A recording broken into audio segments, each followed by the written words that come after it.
এদিকে দে এদিকে দে এদিকে দে যে দিতেছি আল্লাহ ছবি তুলে লইলে আম্মু নিজেও বাঘের জন্য প্যাকেট নিছে, আবার খালাম্মারও ডাকতেছে আপা বাঘ নেন। রিমিল ভাইয়ার সাথেও দুষ্টামি করতেছিল। বিদেশি মানুষরা যাওয়ার আগে ব্যাগ গোছানোর সময় যা টুকটাক বেঁচে থাকে সেগুলোর ভাগই এখানে হচ্ছে। সো আজকের ব্লগটা সেরকমভাবে গোছানো কিছুই হবে না, সব একটু অগোছালো টাইপের হবে। কিছু কিছু ভিডিও ক্লিপগুলো নাও হয়েছে টুকটাক, মানে রিমেল ভাইয়া যাওয়ার আগের দিন এবং যাওয়ার দিন। তো এই তো এটা হচ্ছে রিমেল ভাইয়া যেদিন যাবে সেদিনকার সবাই চলে আসছে দেখা করার জন্য। আনিকা, ফাতিন, তারপরে ওয়াসিম সবাই ছিল। তো এই তো গোছগাছ তো চলছেই, আগের দিনও ইচ্ছা মতো গোছগাছ করা হয়েছে।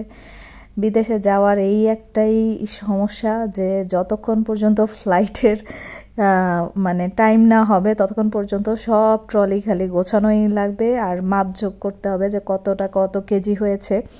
তো সেটারই প্রিপারেশন চলছে। এক লাগেজ বেশি হয়তো আর এক লাগেজ কম হয়, এই লাগেজের মাল বেশি হয়ে গিয়েছে, ওই লাগেজের মাল কম হয়ে গিয়েছে, এগুলোই মাপঝোঁক চলছে। আর ওয়াসিম একটু পর আমার সাথে দুষ্টামি করছে ব্লগ করছি বলে। আর আজ আনিকাকে অনেক অনেক থ্যাঙ্কস এত সুন্দর ক্লিপগুলো নেওয়ার জন্য। আনিকা হচ্ছে ফাতিনের ওয়াইফ, সবাই এর মধ্যে জেনে গিয়েছেন। আর এই যে রাজপুত্ররা বসে বসে তারা মোবাইল টিপছে, আর আমি রিমেল ভাইয়ের ওখান থেকে একটা বিস্কিট নিয়ে এসে বলছিলাম জোর জবরদস্তি আনা হয়েছে। এই আর কি দুষ্টামিও ছিল যেমন তেমন হচ্ছে যে খুবই মজা করেছিলাম। সবাই দেখছে ওদের লাগেজ গোছানোগুলা। ব্লগে আসতেছে না সবকিছু। এই তো একটার ওজন বেশি হয়তো আগেই বলে দিয়েছিলাম যে একটার ওজন বেশি হয়তো আর একটার ওজন কম হয়। কি বুঝবে মরবো বা বিদেশির।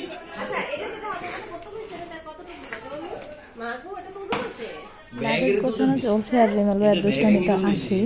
আসলে আমরা ওই দিন যেমন লাগেজ গোছিয়েছি অনেক মজাই করেছি। ফাতিন এসেছিল, তারপর ওয়াসিম এসেছিল, জায়েদ, জামি, আমরা খুবই ফান করেছিলাম। আর এই দেখেন আমাদের স্মৃতি ভাবি এয়ারপোর্টে এবং প্লেনের মধ্যে ডিম সেল করবে, ডিমের ব্যবসা করবে দেখে সে খুব সুন্দর করে ডিমগুলো সিদ্ধ করে নিয়ে ধুয়ে টুয়ে একদম প্যাকেট করছিল। আমরা খুবই মজা নিচ্ছিলাম তার এইসব ডিমের কাহিনী দেখে। আসলে হয়েছে কি, খালাম্মা তার নাতিদের জন্য ডিম এনে দিয়েছিল, বাট যেহেতু ওয়েদার একটা প্রবলেম ছিল বা ওদের পেটের সমস্যা ছিল যার কারণে খাওয়াতে পারেনি বলে হাঁসের ডিমগুলো পাঠিয়ে দিয়েছে। এগুলো এখন যেভাবেই হোক বিদেশে নিতে হবে।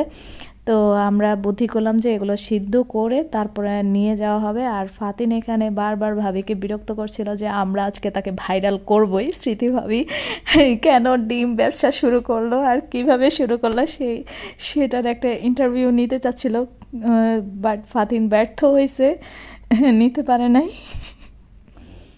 আর স্মৃতিভাবে খুবই সুন্দর করে ডিমগুলো প্রসেসিং করে অতঃপর বিদেশ সেগুলো নিয়েছে।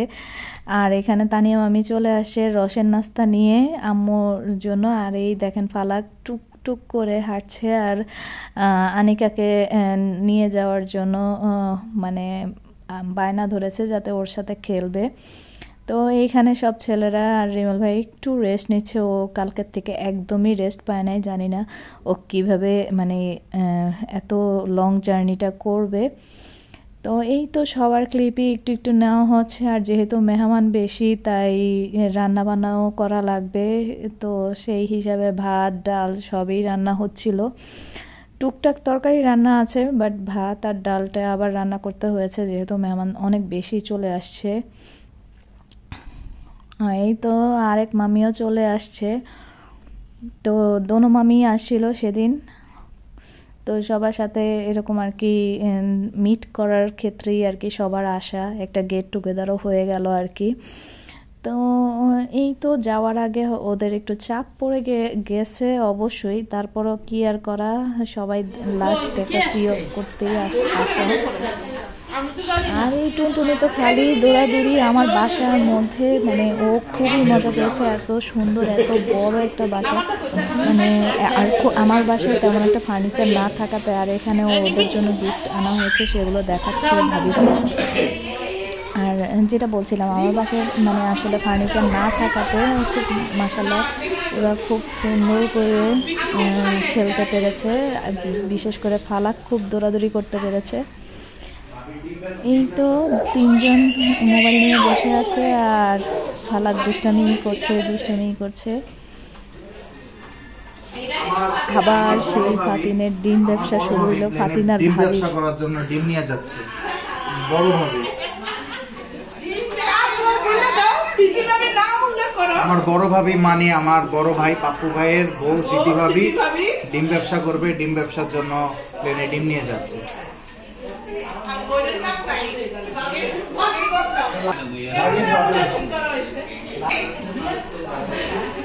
তুমি কিন্তু বাইরা সিটি কই সিটি পাবে বাইরা তুমি কিন্তু বাইরা সিটি কই সিটি পাবে বাইরা।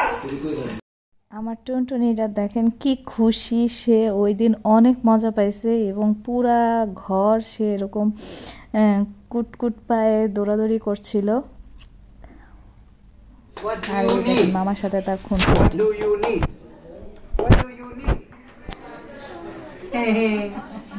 আমি গত 2 ঘন্টা ধরে ভিডিও করতেছি, ওদের দুজনের সেম পজিশন। এই তো সময় ঘনিয়ে যাচ্ছে আর সবাই রেস্ট নিচ্ছে, কেউ গোসল করে রেডি হয়ে নিচ্ছে। তো আমরা দুষ্টামি উনি হচ্ছে আমাদের ফাতিনার নিউ ওয়াইফ, আমাদের চিফ গেস্ট, আমাদের নিউ বউ, ফ্যামিলি মেম্বার আর কি আমাদের নতুন গেস্ট, না আমাদের আবার নতুন গেস্ট, আমাদের বাসার নতুন গেস্ট। বলা ভুল হয়েছে ভিডিওতে। কি ফাতিনের কাজই হচ্ছে একটু পর পর আইসা ভাবিরে চেতানো, আর ওয়াসিম এটা দেখে খুব মজা পেয়ে নাচানাচি শুরু করেছে।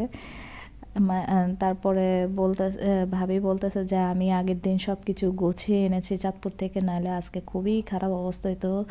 কারণ রিমেল ভাইয়ের গুলা আমার গুলা যদি একসাথে গোছানো হতো তাহলে আরো খারাপ অবস্থা হয়ে যেত। এনার্জি বাড়াইছি, সবগুলো ট্রলি তারপর ওনাকে দিয়ে এই লাগেজগুলো টানাইছি ঠিক আছে কিনা। ওদের প্রায় টোটাল 7 জনের 19টা। ভাবি দেখে একটু সরো, তোমার দেখা যায় না। এগুলো গোছানো যে কি অবস্থা, সবগুলারই মানে কয়বার যে খোলা লাগছে আগের দিন পরের দিন, মানে বলার বাইরে। আসলে বাচ্চাগুলোর কি 600 গ্রাম বেশি হইছে না কম হইছে, কি একটা ফ্যাসিলিটি যারা বিদেশে বলে না তো লাগেজগুলো টানাটানি করে তারাই একমাত্র বুঝতে পারবে। বলতেছে যা হওয়ার হবে, এখন আর কমানো বাড়ানোর কিছু নাই। আর রিমেল ভাইয়া দেখা নেবে। এদিকে ওরা সবাই এখানে প্লিজ বলতেছে যে রিমেল ভাইয়া জিন্দাবাদ, রিমেল ভাইয়া জিন্দাবাদ। এই তো মজা টজা করছে। আর রিমেল ভাই এখানে ওই যে কি জানি ফর্ম পূরণ করা লাগে, এই যে ফাতিনের কাজ হয়েছে খালি ভাবিয়ে চেতানো।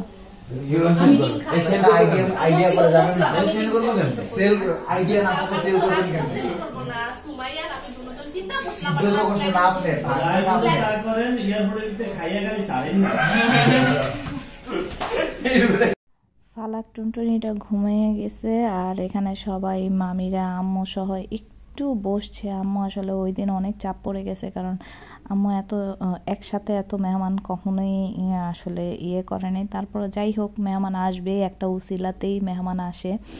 তো আম্মুকে আমি অনেক কষ্টে বসাইছি যে তুমি একটু বসো, আমি বাদ বাকিগুলো দেখবো, কোনো সমস্যা নাই। তো এই তো লাস্টে মাপঝোঁক আবার চলছে। এগুলো হচ্ছে লাস্টে খাবার প্যাক করছে আর মাপ নিচ্ছে যে কোনটার খাবার বেশি হয়ে গেল, কোনটার খাবার কম হয়ে গেল, সেগুলো আবার রিমেল ভাইয়া গোছাচ্ছে আর মাপ নিচ্ছে। যে যেহেতু বাচ্চা নিয়ে যাবে, লাগেজ যাতে এয়ারপোর্টে খোলা না লাগে। তো এই তো সব মেপে ঢুকানো একটা আসলেই অনেক বড় একটা হ্যাসেল। হয়েছিল যে শেষে অনেক খাবার রেখেও যেতে হয়েছে। আসলে সুমাইয়া ভাবির আম্মা, তারপরে স্মৃতি ভাবির আম্মা সবাই চায় মেয়েকে একটু এত বছর পরে দেশে আসছে একটু কিছু খাবার দিয়ে দেবে। তো সেগুলোর জন্যই আসলে কোনটা রেখে কোনটা নিবে এগুলা আসলে মাথা ঠিক থাকে না তখন। তো যেগুলো সামনে পাইছে সেগুলাই নিছে, তারপরে আরও অনেক খাবার রেখে গিয়েছে। তো আজকে এই পর্যন্তই, সবাই ভালো থাকবেন।